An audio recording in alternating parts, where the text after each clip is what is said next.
Glória a Deus. Louvado e engrandecido seja o nome do Pai, do Filho e do Espírito Santo de Deus.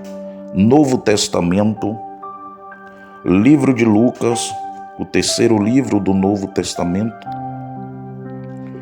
capítulo 10 e verso 3 está escrito: Ide, e eis que vos mando como cordeiros ao meio de lobos. Digam glória a Deus, digam louvado seja Deus. Verso 9: E curai os enfermos que nela houver, e dizei-lhes: é chegado a vós o reino de Deus. Mas em qualquer cidade em que entrardes e vos não receberem, saindo por suas ruas, dizei: até o pó que da vossa cidade nos pegou, sacudimos sobre vós.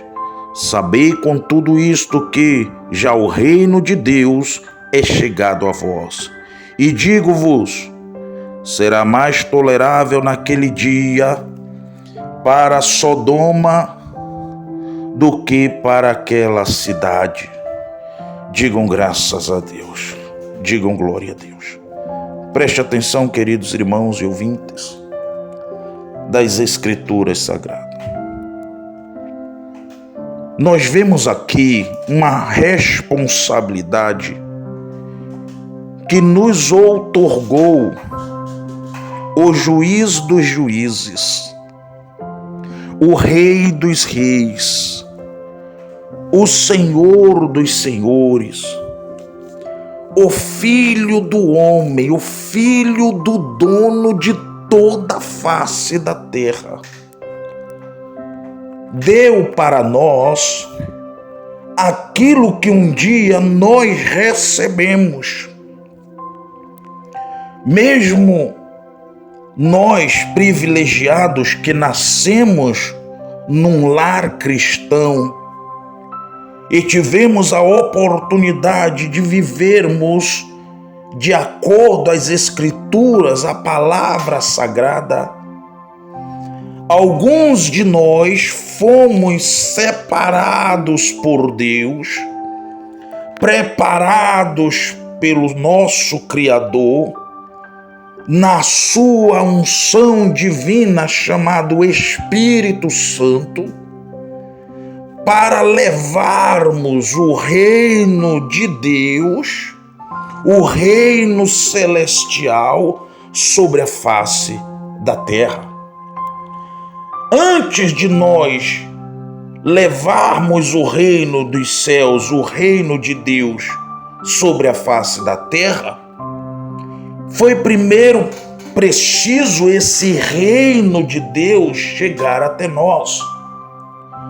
Quando as Escrituras falam que todos pecaram e destituídos, afastados, separados estão da glória de Deus, ou melhor dizendo, do reino celestial, da vida eterna preparado por Deus para todo aquele que nele crê, então fomos primeiro alcançados por essa grande graça e misericórdia, mesmo nascidos em lar cristãos. O Espírito Santo veio, nos ungiu, revelou seus propósitos para com a vida de alguns como eu sobre a face da terra, nos encheu e nos deu a comer da sua santa comida, que na nossa boca é doce como mel, que são as Escrituras Sagradas.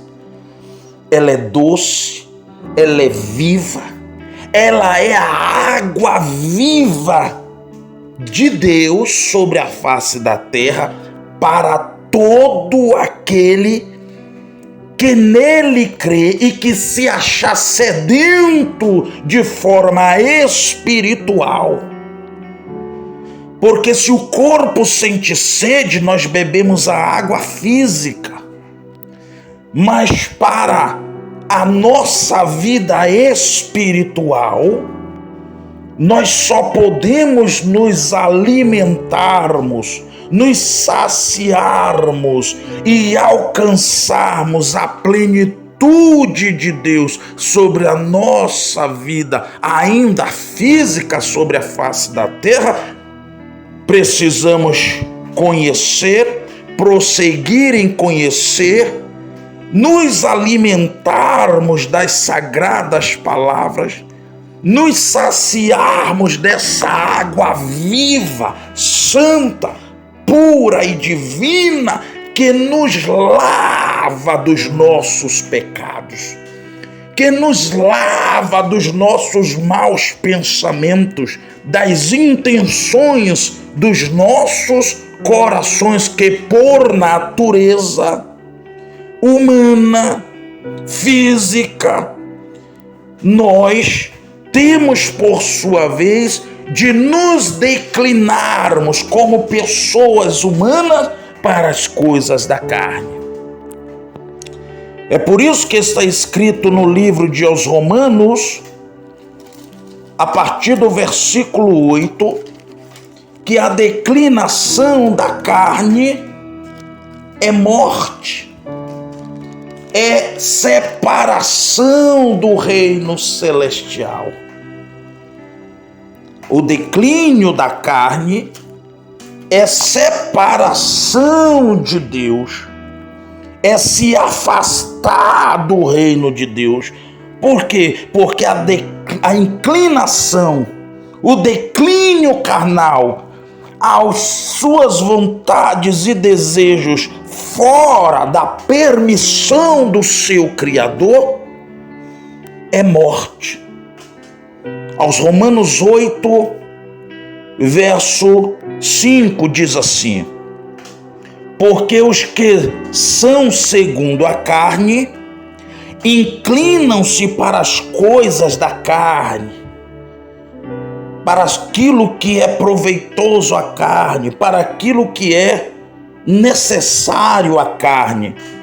A carne se inclinar para as coisas da carne, como tomar banho, se alimentar, se vestir, se deitar, dormir. Isso são as coisas naturais que nós, como seres humanos, necessitamos. Mas está escrito pelo nosso próprio Mestre, Yeshua HaMashiach, o Filho de Deus, que é do coração dos homens que saem os maus pensamentos. Exemplo, homicídios, adultérios, idolatrias, porfias, inimizades, rebeldias. Ele deu alguns exemplos de como o homem, dentro do seu coração, dentro do habitat invisível aos olhos humanos de outros homens, habita naturalmente as negatividades dos seres humanos, fortalecido pelo pecado que adentrou a todos os homens por causa da inclinação da carne de Eva e de Adão, desobedecendo a palavra de Deus, quando o nosso Criador os disse que eles não comessem do fruto que poderia matá-los, que poderia destruí-los e principalmente afastá-los da presença do seu Criador.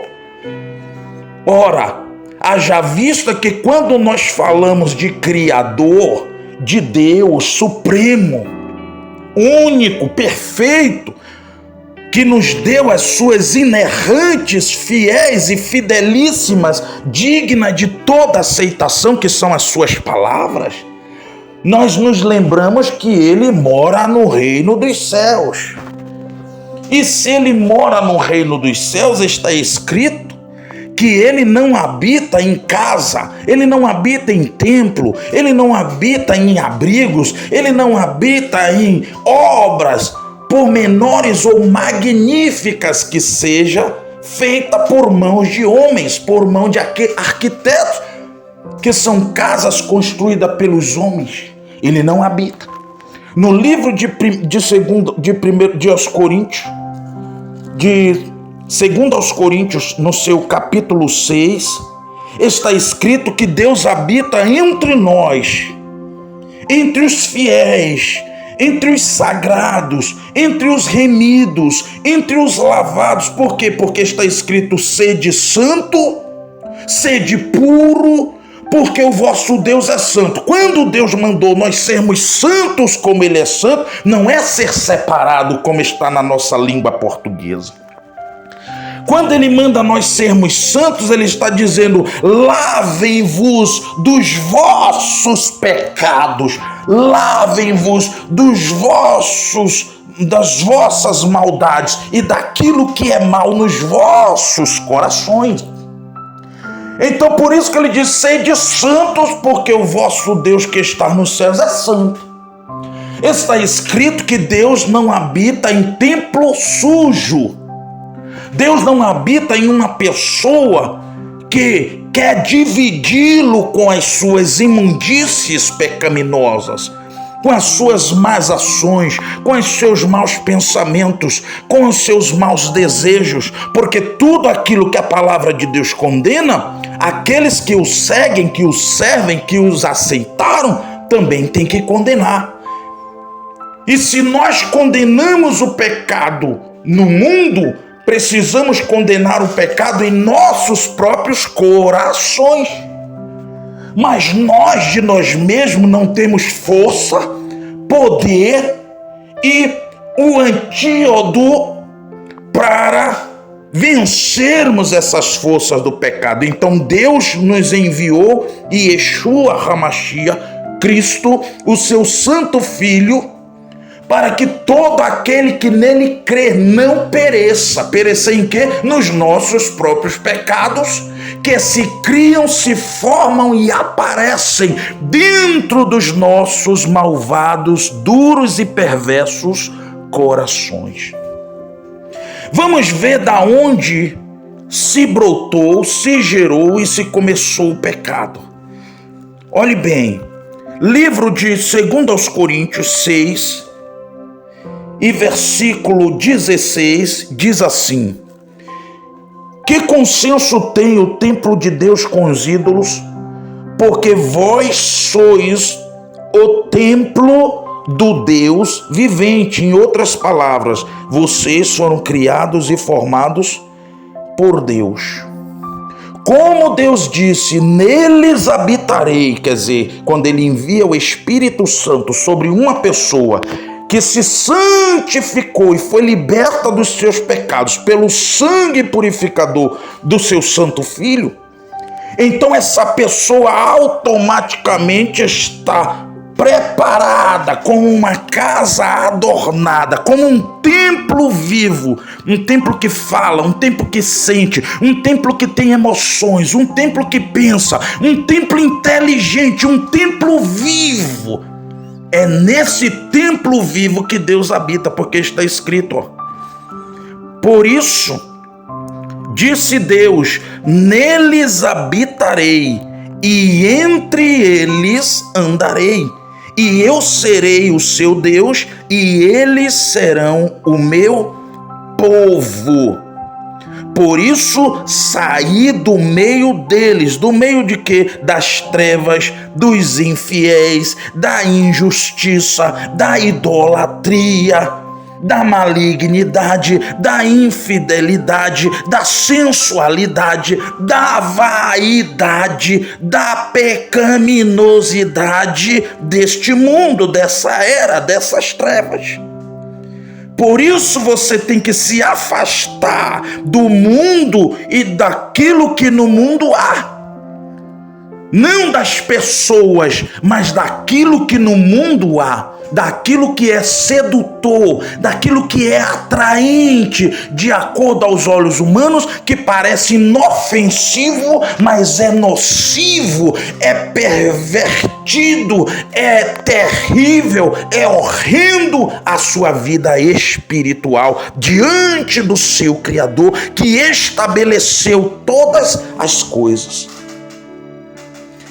Vamos ver, está escrito no livro de Isaías, no seu capítulo 14, venha para o Antigo Testamento. Tem livro de Salmo, Provérbio, Eclesiastes, Cantares, e aí vem o livro de Isaías, que faz parte dos profetas maiores, conhecido como profeta messiânico, aquele que pôde, de acordo à vontade de Deus, Deus esclareceu a Isaías coisas íntimas, coisas profundas, coisas gloriosas, que nos trouxe o entendimento para discernirmos como todas as coisas começaram e por que tanta coisa errada, desgostosa, de sabor sobre a face da terra. Livro de Isaías, capítulo 14, a partir do versículo 13. E tu dizias no teu coração, aqui, preste atenção, Deus está revelando ao profeta Isaías como esse anjo que outrora tinha a glória de Deus e que não deu glória a Deus, antes intentou ser semelhante ao Altíssimo. Ele intentou ser semelhante ao seu Criador. Ele queria o lugar de Deus. Tem como nós raciocinarmos uma tão brutal e negativa e maligna situação para o nosso Criador? Ele queria o lugar do Criador. Então tudo começou aonde? No seu coração. Se a palavra de Deus fala de coração, isso significa dizer que mesmo sendo um reino eterno, invisível aos olhos da grande maioria dos seres humanos sobre a face da terra, que é o reino de Deus, o reino do Criador, que é o reino eterno, o reino invisível, que todos os seres humanos saem da terra e partem para essa eternidade. Então existe a eternidade com Deus e existe a eternidade sem Deus. Existe a eternidade para os salvos e existe para os perdidos. É uma eternidade, porém duas localidades de habitat. Uma no reino celestial, que é para o alto, e uma no reino demoníaco do abismo e das trevas, que é para baixo. Uma é o reino celestial, outro é o império das trevas, em um mundo espiritual, na eternidade, que está localizada nas profundezas da terra, onde Deus fez a morada do maligno, chamando este lugar tão baixo nas regiões terrenas de abismo. Nesse lugar chamado abismo, ela é dividido entre abismo, Hades e lago de fogo eterno, que arde com enxofre, para no grande dia e terrível dia do Senhor, no seu juízo final, todos aqueles que deram ouvidos à voz de Deus serão coroados com a coroa da justiça e serão exaltados perante todas as nações, porque está escrito que aquele que o confessar diante dos homens, será confessado também essa pessoa diante do Deus vivo, que é o Pai de nosso Senhor Yeshua HaMashiach, o Cristo, e diante dos seus anjos que estão nos céus. Então os salvos serão galardoados, serão justificados, serão salvos por nosso Senhor Yeshua HaMashiach, por o aceitarem ainda sobre a face da terra. Porém, os perdidos, quando uma pessoa, um ser humano sai de sobre a face da terra, como está escrito no livro de Lucas, capítulo 16, quando um ser humano sai de sobre a face da terra, está escrito que segue-se o juízo. Então esse ser humano que partiu de sobre a face da terra, que partiu sem Deus, que partiu sem salvação, que partiu na incredulidade, que desprezou as oportunidades que Deus lhe deu para a vida eterna, para ser justificados, lavados e remidos, branqueados no sangue do seu Filho, essas pessoas, o corpo vai para o pó, vai para o cemitério, vai para o lugar de descanso, porém, essa alma que habita dentro deste corpo vai ser levada pelas forças do diabo, pelos demônios que as enganou aqui na face da terra, iludindo e dizendo que Deus não existe, que Deus é uma mentira daqueles que são ignorantes sobre a face da terra, que Deus é uma ilusão judaica para corromper os seres humanos de sobre a face da terra, iludindo-os com uma vida que não existe. Essas pessoas terão um susto infinitamente incalculável. Porque, segundo as Escrituras Sagradas, essas pessoas que morrem são sepultadas e são levadas pelos demônios para um lugar de tormento, de fogo, chamado Hades.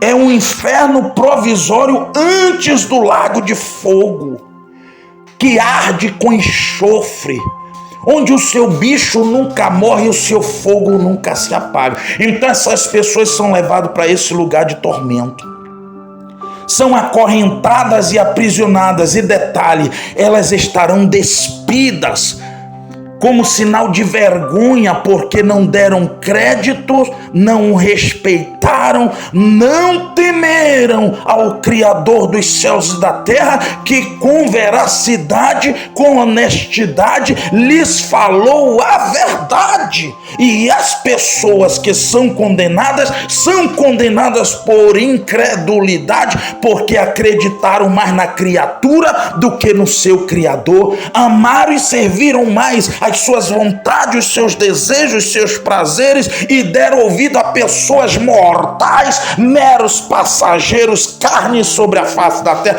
que também morrem, que também perecem, que também passam, do que aquele que vive para sempre, que é eterno, que é santo, que é vivo, que é justo, que não erra, que não mente, que não engana e que não ilude ninguém, mas que fala de acordo à sua reta justiça, porque está escrito nos Salmos que o trono do nosso Criador subsiste de justiça e juízo.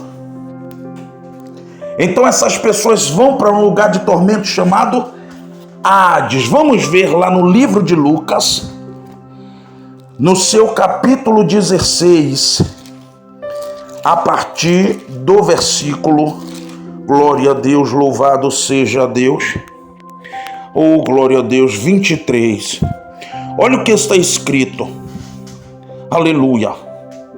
E havia um certo homem, verso 20, havia um certo homem, mendigo, chamado Lázaro, que jazia à porta, cheio de chagas, de doenças, aleluia, à porta de um homem muito rico, que se vestia de púrpura, de linho finíssimo, e vivia todos os dias bem, arregaladamente, esplendidamente, não lhe faltava coisa alguma.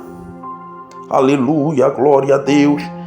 Mas Lázaro era um mendigo e estava à porta deste homem mendigando.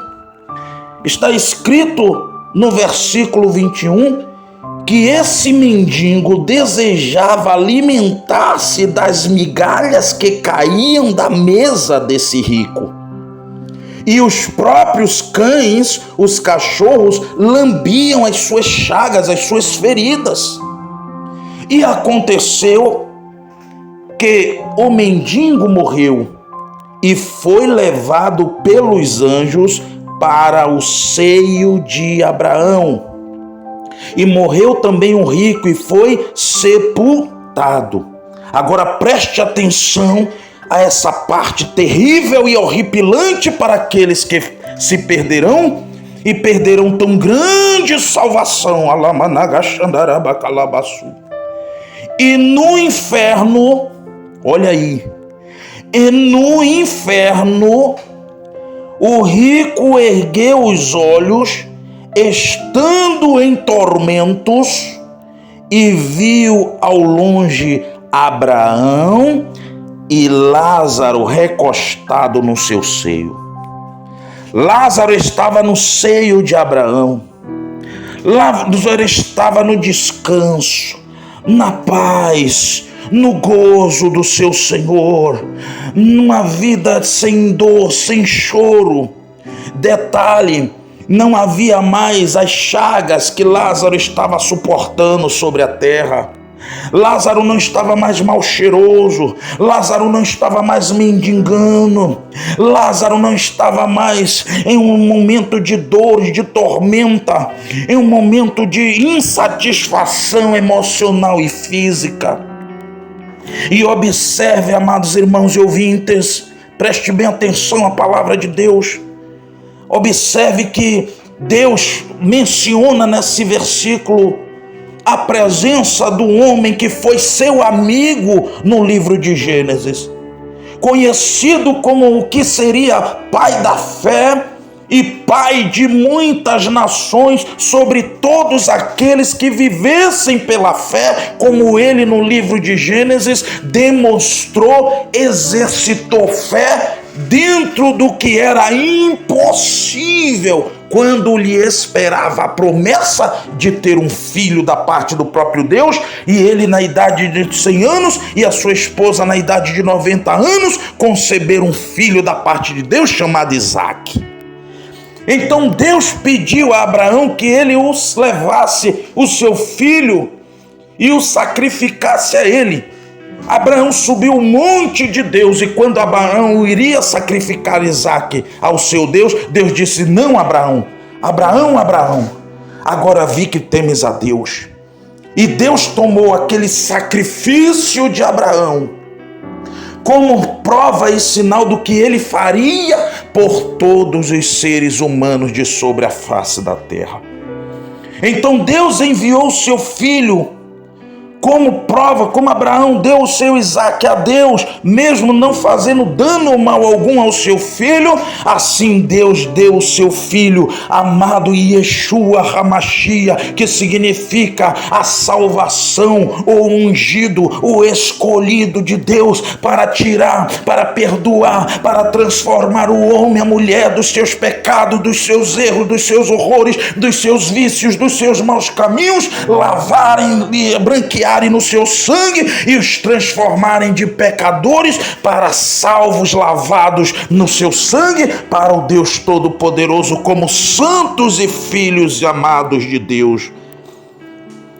Mas esse rico não estava preocupado com as coisas de Deus, ele só estava preocupado em viver arregaladamente e esplendidamente. Somente as coisas do mundo lhe chamavam a atenção, somente as roupas, somente as comidas, somente a estética, somente o que era aparente, somente o que era carnal e satisfatório ao seu bem prazer, ao seu bem-estar, era o que ele estava preocupado. E ele não estava preocupado em se alimentar da palavra de Deus, em se alimentar da vontade de Deus, em se alimentar das coisas que verdadeiramente edificam, porque está escrito que não devemos juntar tesouro na terra, onde a traça rói, onde o ferrugem come. Nós devemos ajuntar tesouros no céu com boas obras, porque está escrito que cada ser humano sobre a face da terra dará conta de si diante de Deus, conforme as suas obras que tenha feito por meio do corpo, quer seja bom ou quer seja mal, quer seja justo ou quer seja injusto,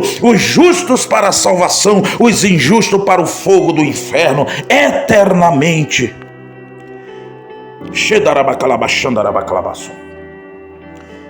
Aí Deus permitiu com que ele visse onde Lázaro estava, aquele mendigo que ele não cuidou, aquele mendigo que ele não se preocupou, aquele mendigo que ele não estendeu a sua mão, aquele mendigo que ele não lhe vestiu.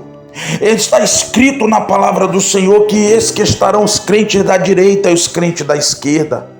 Aos que estiverem à sua direita, o Senhor Yeshua, Filho de Deus, vai dizer: vinde benditos do meu Pai, possuí por herança o reino que vos está preparado desde a fundação do mundo.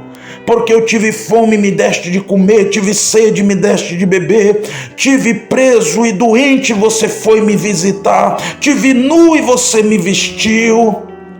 E nós iremos perguntar: Senhor, quando foi que te vimos desse jeito? E ele dirá: quando vocês fizeste a um desses meus pequeninos, a mim me fizeste. Mas os da esquerda ele vai dizer: apartai-vos de mim, malditos, para o fogo do inferno. Porque eu tive fome e não me deste de comer, tive sede e não me deste de beber, eu tive nu e você não me vestiu, eu tive preso e doente e você não me visitou.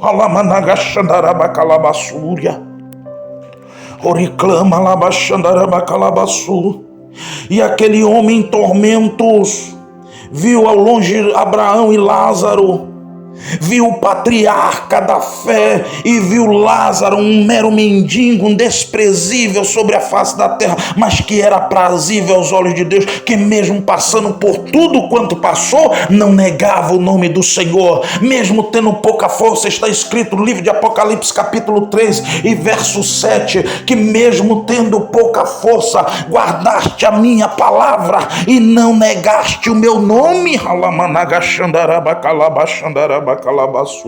Quantos estão negando o nome do Senhor por causa da sua moda, por causa da sua vaidade? Quantos estão negando o nome do Senhor por causa da sua vã maneira de viver? Quantos estão negando o nome do Senhor por causa de momentos de vícios, de prazeres, por causa das suas músicas, por causa das suas séries, dos seus filmes, por causa dos seus prazeres, por causa da sua homossexualidade?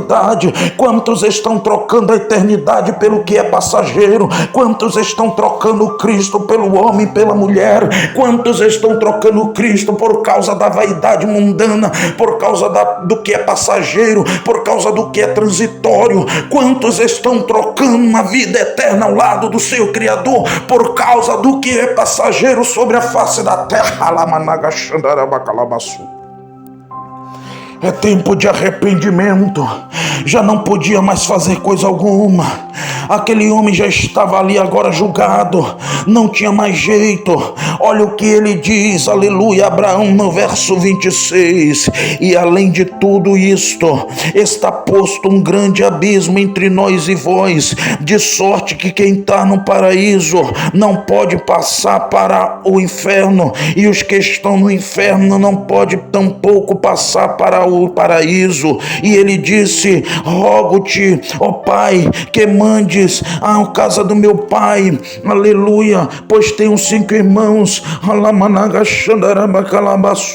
e não quero que venham para aqui, para este lugar de tormenta. Aí Abraão diz: lá tem Moisés, quer dizer, o Antigo Testamento, aleluia, glória a Deus, e os profetas, ouça-nos, é pela palavra de Deus, não tem saída, não tem outra porta. Está escrito no livro do Evangelho de João, capítulo 10, verso 9, que Yeshua HaMashiach, o Filho de Deus, é a porta, e se alguém entrar por ele, se alguém obedecer ele, se alguém der ouvidos a ele, se alguém acreditar nele, então ele será salvo. Está escrito: crê nos seus profetas e prosperareis, crede no Senhor vosso Deus e estareis seguro. É tempo de arrependimento, é tempo de se voltar para as coisas do Espírito Santo de Deus, é tempo de deixar a vaidade, o mundanismo, porque está escrito: passará os céus e a terra, mas as palavras sagradas não hão de passar. Para a glória do Pai, do Filho